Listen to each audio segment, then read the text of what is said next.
ఆరోగ్యవంతమైన సమాజాన్ని తయారు చేయడానికి గ్రామ పంచాయతీ ఎన్నికల నామినేషన్ల స్వీకరణ రెండో రోజు శుక్రవారం కొనసాగింది. భీమదేవరపల్లి, ఎల్కతుర్తి, కమలాపూర్ మండలాల్లో ఏర్పాటు చేసిన కేంద్రాల్లో అభ్యర్థులు సర్పంచ్ స్థానాలకు 84, వార్డు స్థానాలకు 230 నామినేషన్లు సమర్పించారు.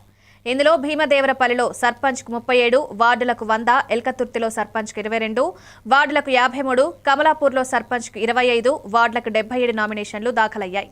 ఇప్పటికే 2 రోజుల్లో మొత్తం సర్పంచ్ స్థానాలకు 170, వార్డులకు 291 నామినేషన్ రావడం ఎన్నికల హోరును మరింత పెంచింది.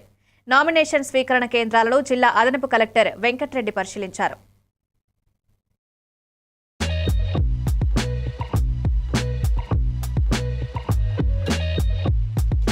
2 సంవత్సరాల కాలం తర్వాత గ్రామ పంచాయతీ ఎన్నికలు రావడం అనేటువంటిది ఇటు ప్రజలకు అటు ఓటర్లకు కూడా ఆసక్తి నెలకొంది. అటువంటి తరుణంలో గ్రామానికి సేవ చేయాలనేటువంటి భావనతోటి ఉన్నటువంటి వాళ్ళందరికీ కూడా ఇది అవకాశంగా భావించినప్పటికీ స్థానిక సంస్థలు ఎన్నికలు ఎప్పుడు జరుగుతాయి, గ్రామ పంచాయతీ ఎన్నికలు ఎప్పుడు జరుగుతాయి అనే దాని మీద చాలా దాంతో ఇంకా సందిగ్ధ ఉండే నిన్నటి వరకు కూడా నామినేషన్ ఇటు నోటిఫికేషన్ వచ్చేంత వరకు కూడా గ్రామ పంచాయతీ ఎన్నికల నోటిఫికేషన్ వచ్చేంత వరకు కూడా ప్రజల లోపల అసలు స్థానిక సంస్థ ఎన్నికలు వస్తాయా రావా అనేటువంటి సందిగ్ధత ఉండే.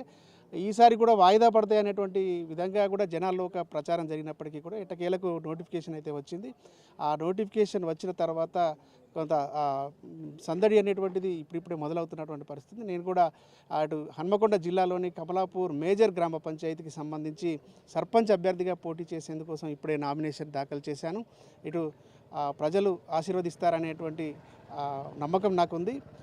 ఈ ఎన్నికల్లో విజయం సాధించి ప్రజలకు సేవ చేయాలనేటువంటి భావంతో స్థానిక సంస్థల ఎన్నికల్లో ఇటు గ్రామ పంచాయతీ ఎన్నికల్లో ప్రజల ఆశీర్వాదంతో నెగ్గి ప్రజలకు సేవ చేసేటువంటి అవకాశాన్ని పొందేటువంటి అవకాశం మళ్ళీ